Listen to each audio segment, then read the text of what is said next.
کیا آپ جانتے ہیں کہ 2000 سال پہلے جب دنیا ابھی پہیے کو سمجھ رہی تھی تب چین کا ایک شہنشاہ اپنی سلطنت کو جوڑنے کے لیے ایسی سڑکیں، ایسی نہریں اور ایسی دیواریں بنوا رہا تھا جنہیں دیکھ کر آج کا انسان بھی حیران رہ جائے۔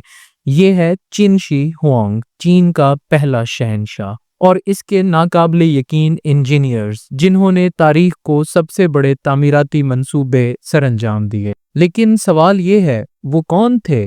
انہوں نے بغیر جدید ٹیکنالوجی کے ایسے عجائبات کیسے تعمیر کیے؟ اور کیا واقعی ہی انہوں نے زمین کے نیچے ایک پورا خفیہ شہر بسایا تھا؟ آج کی ویڈیو میں ہم جھانکیں گے ان ذہین دماغوں کی دنیا میں جنہوں نے پتھروں کو بولنے پر مجبور کیا اور چین شی ہوانگ کے خواب کو حقیقت میں بدلا۔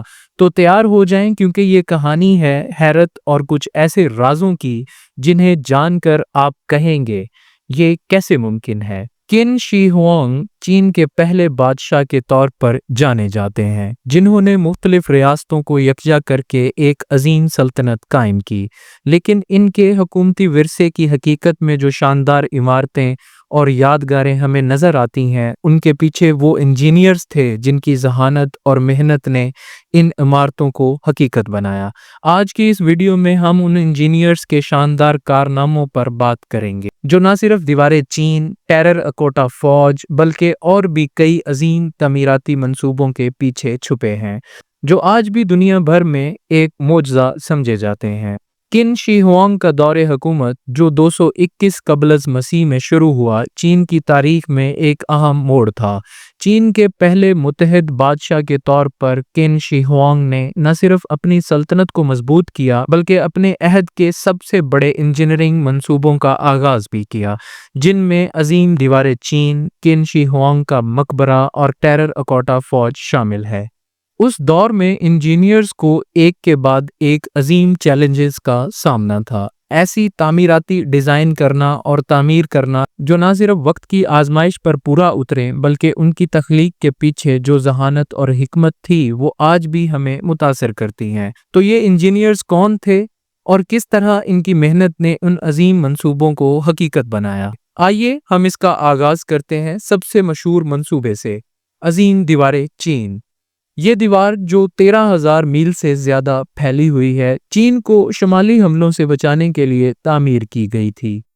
لیکن اس منصوبے کا آغاز ایک دن میں نہیں ہوا، اس کے لیے ہزاروں مزدوروں اور انجینئرز کی ضرورت تھی جو سخت حالات میں کام کر رہے تھے۔ انجینئرز کو مختلف قدرتی مشکلات کا سامنا تھا، انتہائی سردی، پہاڑوں اور ریگستانوں میں کام کرنا اور وسائل کی کمی۔ اس کے باوجود انہوں نے ایسی جدید تکنیکوں کا استعمال کیا جو اس وقت کے لحاظ سے انقلابی تھیں۔ مقامی مواد جیسے پتھر، لکڑی اور مٹی کا استعمال کیا گیا تاکہ دیوار مضبوط اور پائیدار ہو۔ انجینئرز کا مقصد صرف دیوار کو ایک حفاظتی رکاوٹ بنانا نہیں تھا، بلکہ انہیں ایک ایسی دیوار بنانی تھی جو ہر قسم کی قدرتی آفات اور دشمنوں کے حملوں کا مقابلہ کر سکے۔ ان کی تخلیقی سوچ اور محنت کا نتیجہ آج ہم دیواریں چین کی صورت میں دیکھتے ہیں۔ اب آتے ہیں ایک اور انجینئرنگ کے شاندار کارنامے کی طرف، چین شی ہوانگ کی ٹیرر اکوٹا فوج۔ یہ فوج جو بادشاہ کے مقبرے میں دفن ہے، 8,000 سے زیادہ زندگی سائز کی مورتیوں پر مشتمل ہے جو مختلف فوجی افسران اور سپاہیوں کی شکل میں ہے۔ اس فوج کو بنانے میں انجینئرز نے نہ صرف مٹی کے استعمال کی نئی تکنیکیں اپنائیں بلکہ ان سپاہیوں کی شکل و صورت کو انتہائی حقیقت پسندانہ بنایا کہ وہ بالکل زندہ انسانوں جیسے لگیں۔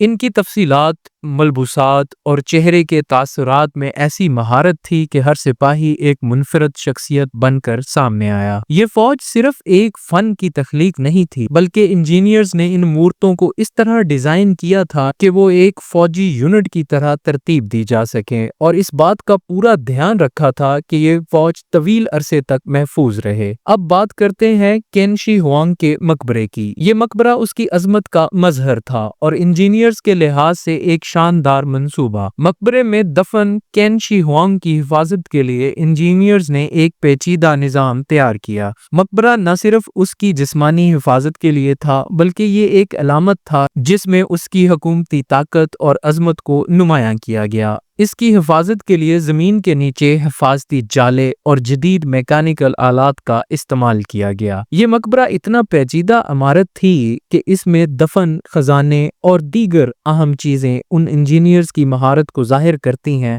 جنہوں نے اس منصوبے پر کام کیا۔ قین شی ہوانگ کے دور میں صرف دیوارِ چین اور مقبرہ ہی نہیں بلکہ سڑکوں، پلوں اور نہروں کی تعمیر جیسے دوسرے بڑے منصوبے بھی انجینئرز نے مکمل کیے۔ ان منصوبوں نے سلطنت کے مختلف حصوں کو ایک دوسرے سے جوڑا اور تجارت اور مواصلات کے لیے نئے راستے فراہم کیے۔ انجینئرز نے قدرتی رکاوٹوں، پہاڑوں اور دریاؤں کو عبور کرتے ہوئے ایسی سڑکیں اور پل تعمیر کیے جنہیں چلانا نہ صرف آسان تھا بلکہ وہ مضبوط اور دیر پا بھی تھے۔ یہ نظام صرف لوگوں کی زندگیوں کو بہتر بنانے کے لیے نہیں تھے بلکہ یہ ان منصوبوں کا حصہ تھے جنہوں نے سلطنت کو طویل مدت تک استحکام فراہم کیا۔ یہاں تک کہ ان منصوبوں میں کام کرنے والے مزدوروں کو بھی شدید حالات کا سامنا تھا۔ زیادہ تر مزدور غلام یا قیدی تھے اور انجینئرز کا کام ان کی محنت کو منظم کرنا اور انہیں اتنے پیچیدہ منصوبوں میں شریک کرنا تھا۔ ان مزدوروں کی زندگی کو کمتر سمجھا جاتا تھا لیکن ان کی محنت نے ان عظیم منصوبوں کو حقیقت میں بدل دیا۔ آج عظیم دیوارِ چین ایک عالمی نشان ہے اور ٹیراکوٹا فوج ہر سال لاکھوں سیاحوں کو اپنی طرف کھینچتی ہے، لیکن ان شاندار منصوبوں کے پیچھے وہ انجینئرز تھے جنہیں تاریخ میں زیادہ تر یاد نہیں کیا گیا، مگر ان کا کام آج بھی دنیا بھر میں ہمیں متاثر کرتا ہے۔ جب ہم قین شی ہوانگ کے دور کی تعمیراتی منصوبوں کو دیکھتے ہیں تو ہم یہ سمجھتے ہیں کہ انجینئرنگ صرف عمارتیں بنانے کا نام نہیں بلکہ یہ ایسی وراثت تخلیق کرنے کا عمل ہے جو وقت کی آزمائش پر پورا اترے، ممکنات کی حدود کو توڑے اور ایک ایسا نشان چھوڑے جو آنے والی نسلوں کے لیے رہنمائی فراہم کرے۔ اس ویڈیو میں ہمارے ساتھ اس دلچسپ سفر پر چلنے کے لیے آپ کا شکریہ۔ اگر آپ کو یہ ویڈیو پسند آئی ہو تو لائک کریں، شیئر کریں اور ہمارے چینل کو سبسکرائب کرنا نہ بھولیں تاکہ آپ مزید تاریخ کے شاندار کارناموں کے بارے میں جان سکیں۔ شکریہ۔